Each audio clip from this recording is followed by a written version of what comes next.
हम सब जानते हैं कि भारत की आज़ादी की लड़ाई अंग्रेज़ों के खिलाफ थी। पर क्या हम ये जानते हैं कि एक लड़ाई खुद कांग्रेस के अंदर भी चल रही थी?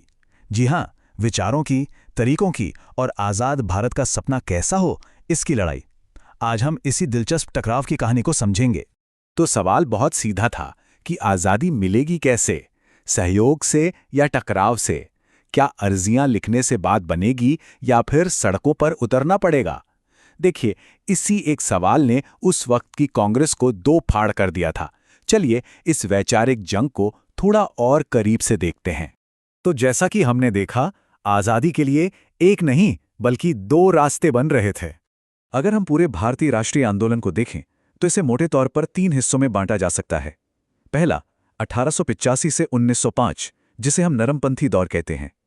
फिर आया 1905 से 1919 तक गर्मपंथी दौर, और आखिर में 1919 से लेकर आज़ादी तक गांधीवादी दौर। आज हमारी कहानी का फोकस पहले दो दौर पर है, वो दौर जहां इस पूरी लड़ाई की नींव रखी जा रही थी। तो चलिए सबसे पहले बात करते हैं नरमपंथियों की और उनकी सोची समझी सतर्क रणनीति की। नरमपंथियों का क्या मानना था?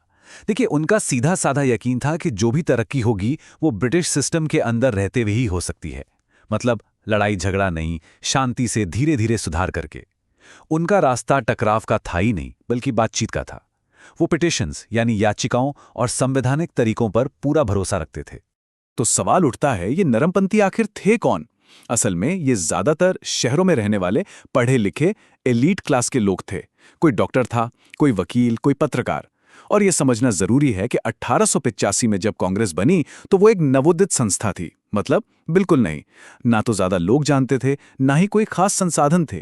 तो इन नेताओं को लगा कि सबसे सही तरीका यही है कि ब्रिटिश न्याय व्यवस्था पर भरोसा किया जाए और अपनी बात कायदे से इंग्लैंड तक पहुंचाई जाए। और इस दौर की कमान थी उस जमाने के कुछ बहुत बड़े नेताओं के हाथ में, जैसे गोपाल कृष्ण गोखले, दादा भाई नौरोजी, सुरेंद्रनाथ बनर्जी और फिरोज शाह मेहता। इनका काम करने का तरीका भी बड़ा सिस्टमैटिक था। समझ लीजिए एक 4 स्टेप प्रोसेस। पहला स्टेप, अपनी मांगें, याचिकाओं और प्रार्थना पत्रों में लिखना।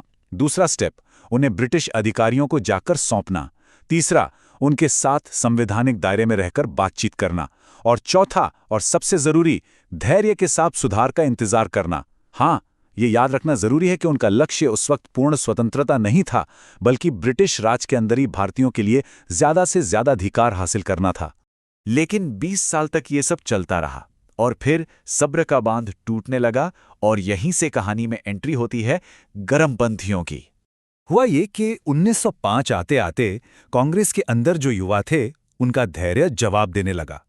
उन्हें नरमपंथियों का ये पेटिशंस और प्रेयर्स वाला तरीका बहुत ही ज्यादा धीमा लग रहा था। वो कहते थे, बस अब और इंतजार नहीं, हमें चाहिए तेज नतीजे। और इस नई बेचैन आवाज को बुलंद कर रही थी एक जबरदस्त चौकड़ी, जिसे इतिहास लाल बाल पाल के नाम से जानता है। और साथ में अरविंद घोष भी थे, यानी लाला लाजपत राय, बाल गंगाधर तिलक और बिपिन चंद्र पाल। इन चारों ने मिलकर कांग्रेस की राजनीति की दिशा ही बदल दी, उसे एक नया आक्रामक तेवर दिया। और बस यहीं से शुरू हुआ कांग्रेस के अंदर दो गुटों के तरीकों का सीधा टकराव। इन दोनों गुटों में फर्क जमीन आसमान का था। चलिए देखते हैं। जहां नरम दल का लक्ष्य था ब्रिटिश सरकार में बस थोड़ी भागीदारी मिल जाए, वहीं गरम दल का नारा था स्वराज, यानी खुद का राज। नरम दल याचिकाएं और प्रार्थनाएं करता था, तो गरम दल ने बहिष्कार और हड़ताल का रास्ता चुना। एक गुट को ब्रिटिश न्याय पर अभी थोड़ा भरोसा था, तो दूसरा साफ कहता था कि ब्रिटिश शासन मतलब शोषण। कुल मिलाकर ये लड़ाई थी एक अप्रत्यक्ष विरोध और एक सीधे टकराव के बीच।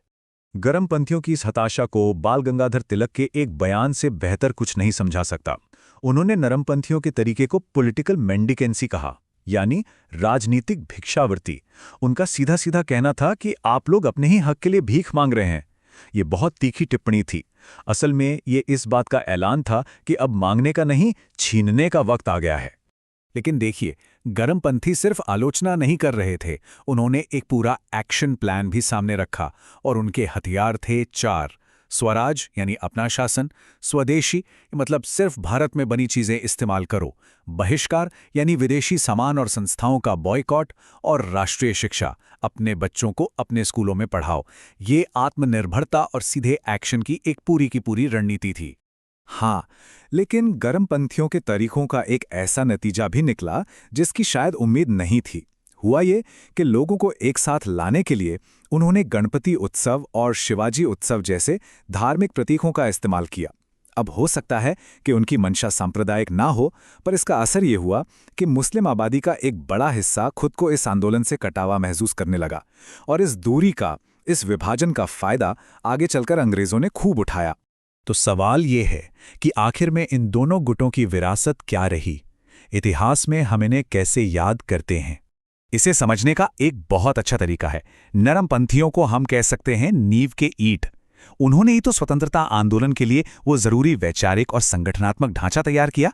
और गर्मपंथी वो थे वो आग जिसने जनता को जगाया, उन्हें संगठित किया और उनके अंदर आत्मनिर्भरता की एक जबरदस्त भावना भरी। और देखिए, ये सोचना बिल्कुल गलत होगा कि नरमपंथी पूरी तरह नाकाम रहे। ऐसा नहीं है। उनके लगातार दबाव और याचिकाओं का ही नतीजा था कि 1892 में इंडियन काउंसिल्स एक्ट पास हुआ। हाँ, इससे भारतीयों को बजट पर से बहस करने जैसे बहुत सीमित अधिकार मिले, पर यह एक शुरुआत तो थी, एक छोटी ही सही पर बहुत महत्वपूर्ण शुरुआत। और गर्मपंथियों की विरासत, अरे उन्होंने को पूरे देश को विरोध करने का तरीका सिखा दिया। उनका जो बहिष्कार का हथियार था ना, वही हथियार आगे चलकर महात्मा गांधी ने कितने शक्तिशाली तरीके से इस्तेमाल किया। ये कहना गलत नहीं होगा कि उन्होंने ही वो जमीन तैयार की जिस पर गांधीवादी आंदोलन खड़ा हुआ। तो आखिर में ये सवाल हमारे सामने खड़ा होता है, किसी भी बड़े स्थायी बदलाव के लिए ज्यादा जरूरी कौन है?